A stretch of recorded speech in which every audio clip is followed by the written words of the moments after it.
He had more money than anyone in American history, more power than presidents, but when he died, millions celebrated.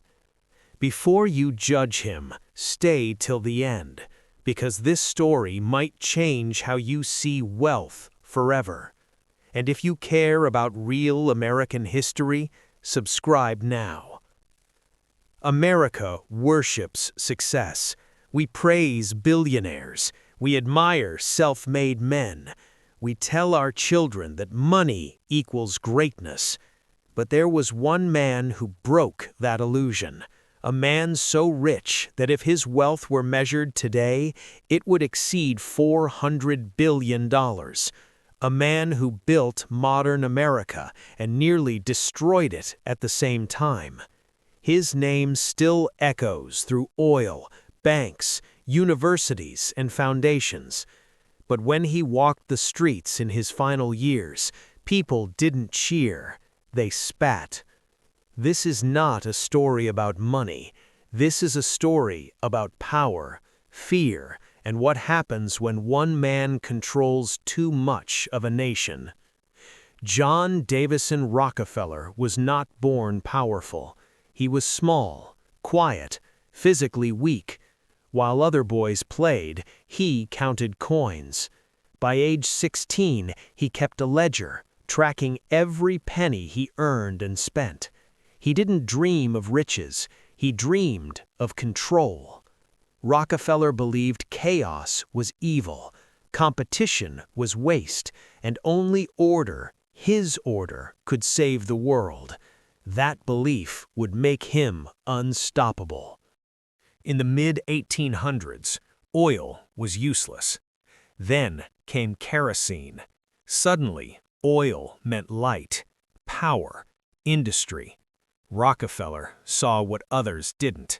He didn't drill oil, he controlled everything around it. Refineries, railroads, storage, pricing, and most importantly, his competitors' survival. Rockefeller didn't fight, he starved.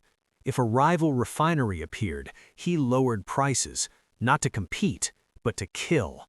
He sold oil at a loss, something small businesses couldn't survive. Once they were desperate, he offered to buy them, cheap. If they refused, he crushed them anyway. Man lost life savings, families collapsed, entire towns died. And Rockefeller smiled, believing he was bringing efficiency. If this kind of raw American history matters to you, stories they never taught in school, subscribe now. This channel tells the truth behind power. By the 1880s, Rockefeller controlled over 90% of America's oil. Think about that. No competition, no choice, no escape. If America needed oil, it needed him. Politicians feared him, journalists hunted him, workers hated him. But Rockefeller believed something terrifying. I am not destroying America. I am America. Workers began to revolt. Journalists exposed him. Mothers blamed him for hunger. Fathers blamed him for unemployment. The public gave him a name, the devil of capitalism. Cartoons showed him as an octopus, tentacles wrapped around the nation, and yet his wealth kept growing. Then came the Ludlow Massacre, striking workers, families, children. The National Guard opened fire.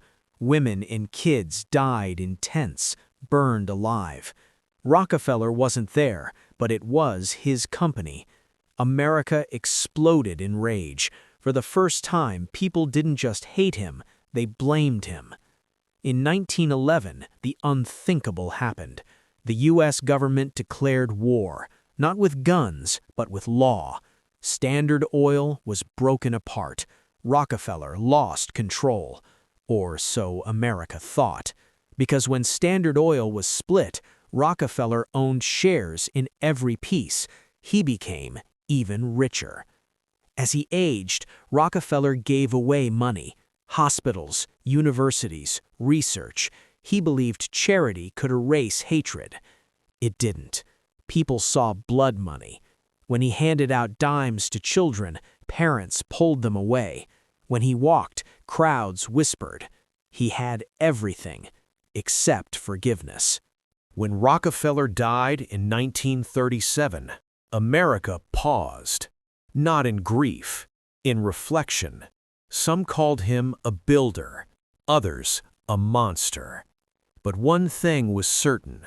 No one man should ever have that much power again.